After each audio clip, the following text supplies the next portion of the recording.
এইভাবে ভুড়ি রান্না করলে একদমই গন্ধ আসবে না আর খেতে অনেক বেশি মজা হবে। তো প্রথমে কড়াইতে তেল গরম করে নিয়েছি। গরম তেলের ভিতরে বেশ কিছুটা পেঁয়াজ দিয়ে দিলাম। পেঁয়াজটাকে একটু হালকা করে ভেজে নেব।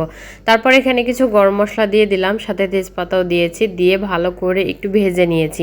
গরম মশলা দিয়ে সুন্দর একটা সুঘ্রাণ বের হওয়া পর্যন্ত অপেক্ষা করে এটাকে ভেজে অল্প করে একটু পানি দিয়ে দিলাম যাতে মশলাটা পুড়ে না যায়। আদা বাটা, রসুন বাটা, এখানে দিচ্ছি শুকনো মরিচ আর গরম মশলা একসাথে গুঁড়া করে নিয়েছি, সেটা দিয়ে দিলাম। জিরা গুঁড়া দিয়েছি, পরিমাণ মতো হলুদের গুঁড়া, আরও দিচ্ছি স্বাদ অনুযায়ী লবণ দিয়ে ভালো করে মশলাটাকে একটু কষিয়ে নিয়েছি। আর এই যে ভুড়ি আর আলু দিয়ে দিচ্ছি।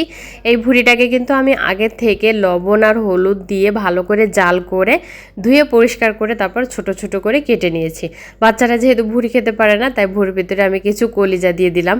এতে করে খেতেও ভালো লাগবে আর বাচ্চাদেরও খেতে অনেক সুবিধা হবে।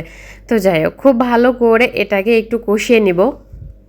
এটাকে ভাজা ভাজা করে কষাতে হবে, তার জন্য চুলার জালটা কমাই দিছি, দিয়ে তারপরে ঢাকা দিয়ে অল্প অল্প জালে এটাকে হালকা হালকা করে ভেজে নিয়েছি। দেখুন ঠিক এইভাবে এটাকে ভুনা করে নিয়েছি। চাইলে কিন্তু এইভাবেও এই ভুড়িটা খাওয়া যায়। তো আমি যেহেতু একটু ভুনা ভুনা করব আজকে, একটু ঝোল রাখবো আর কি, তাই আমি আজকে এখানে ভুড়ির ভিতরে পানি ব্যবহার করব। আপনারা চাইলে এইভাবে ভাজা ভাজাও খেতে পারেন। এইভাবে ভুড়ি খেতে কিন্তু অনেক বেশি মজা হয়।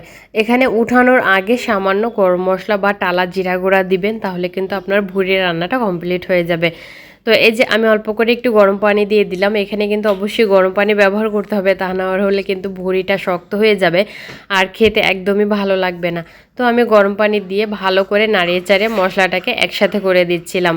একসাথে করে দিয়ে এটাকে ঢাকা দিয়ে আরও 10 মিনিটের মতো আমি একটু রান্না করে নেব, যাতে পরিমাণ মতো ঝোলটা শুকিয়ে আসে। তো এই যে 10 মিনিটের মতো রান্না করে নিয়েছে আর ঝোলটা একদম গামাখা গামাখা হয়ে গেছে। আর এখানে টালা জিরা গুঁড়া আর টালা গরম মশলা গুঁড়া দিয়েছি, আবারও দিয়ে ভালো করে নাড়িয়ে চাড়িয়ে এটাকে উঠিয়ে নেব।